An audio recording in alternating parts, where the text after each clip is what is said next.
நலத்திட்டங்கள் வாக்குகளாக ஏன்?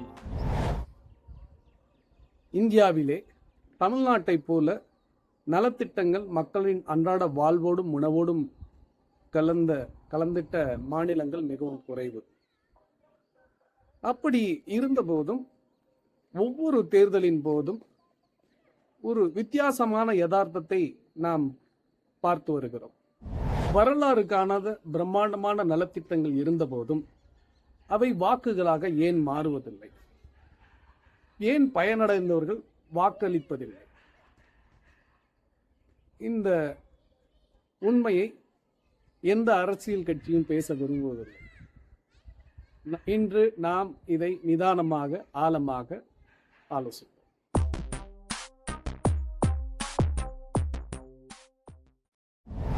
அரசுகள் பொதுவாக ஒரு விஷயத்தை சிறப்பாக செய்கின்றன.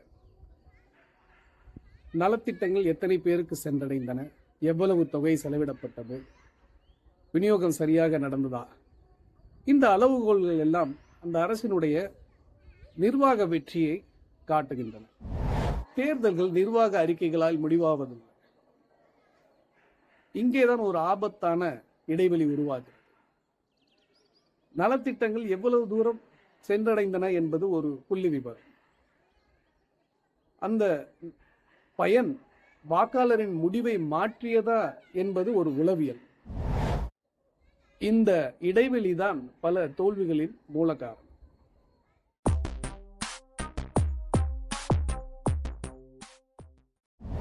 நாம் ஒரு முக்கியமான யதார்த்தத்தை பேச வேண்டும். இன்றைய வாக்காளர்கள் முந்தைய காலத்தை போல இல்லை.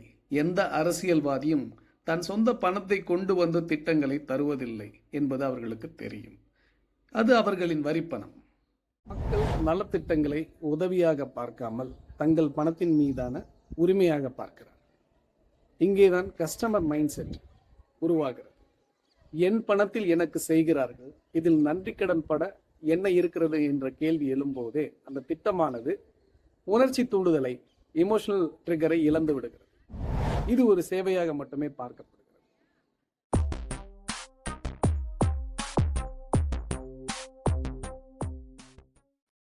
நலத்திட்டம் என்பது மக்களின் வாழ்க்கையை எளிதாக்கலாம்.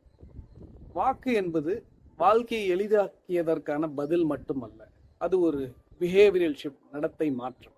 இந்த மாற்றம் நிகழ 4 அடுக்குகள் கொண்ட 4 ஃபேக்டர் டீப்பனிங் நடக்க வேண்டும். அங்கீகாரம். இந்த திட்டத்தை கொண்டு வந்தது அரசாங்கமா, அதிகாரியா அல்லது அந்த தலைவரா? தூதுவர். இந்த திட்டத்தை உள்ளூர் அளவில் கொண்டு வந்தது யார்? அவரை மக்கள் ஏற்கிறார்களா? மூன்றாவதாக ஒட்டுமொத்த தீர்வு, ஹோலிஸ்டிக் ரெசல்யூஷன். திட்டத்தை தாண்டி மக்களின் தினசரி சிக்கல்களுக்கு தீர்வு காணப்பட்டுள்ளதா? நான்காவதாக அக்செப்டபிலிட்டி. திட்டங்களை கொண்டு வந்திருந்தாலும் அடுத்த 5 ஆண்டுகளுக்கு இந்த வேட்பாளரை நம்முடைய பிரதிநிதியாக ஏற்கிறோமா என்கின்ற கேள்வி.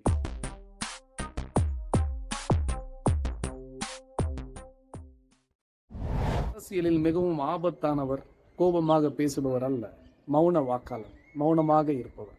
இந்த மௌன வாக்காளர் புகார் சொல்ல மாட்டார், திட்டங்களை பெற்றுக்கொள்வார், வாக்களிக்கும் போது தன் முடிவை மாற்றுவார்.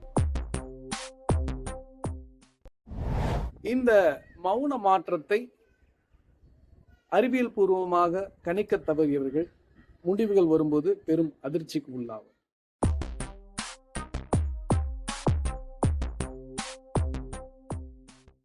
வேலர் அனலிட்டிக்ஸ் செல் எத்தனை பேர் பயன் பெற்றார்கள் என்பதை நாங்கள் ஒரு ஆரம்ப புள்ளியாக மட்டுமே பார்க்கிறோம். இந்த பயன் வாக்காளரின் முடிவை மாற்றி இருக்கிறதா அல்லது தங்கள் வரிப்பணத்திற்கான கடமையாக மட்டுமே பார்க்கப்படுகிறதா? இந்த நுண்ணறிவு தான் சாதாரண பிரச்சாரத்தை வலிமையான வெற்றி வியூகமாக மாற்றுகிறது. நலத்திட்டங்கள் ஒரு ஆட்சியின் அஸ்திவாரம். அஸ்திவாரம் என்றுமே கட்டிடமாகாது. தேர்தல்கள் நிர்வாக கணக்கால் அல்ல, நம்பிக்கை, பிரதிநிதித்துவம் மற்றும் எதிர்கால உணர்வால் முடிவடைகின்றன. தேர்தல் என்பது வரிப்பணத்தின் கணக்கை சரிபார்ப்பதற்கான இடம். அங்கே நீங்கள் கொடுத்தவர் என்ற அடையாளத்தை தாண்டி தகுதியான பிரதிநிதி என்ற நம்பிக்கையை விதைக்க வேண்டும். இந்த இடைவெளியை முன்பே புரிந்து கொள்பவர் வாக்கு எண்ணிக்கையில் ஒருபோதும் ஆச்சரியப்பட போவதில்லை. நன்றி.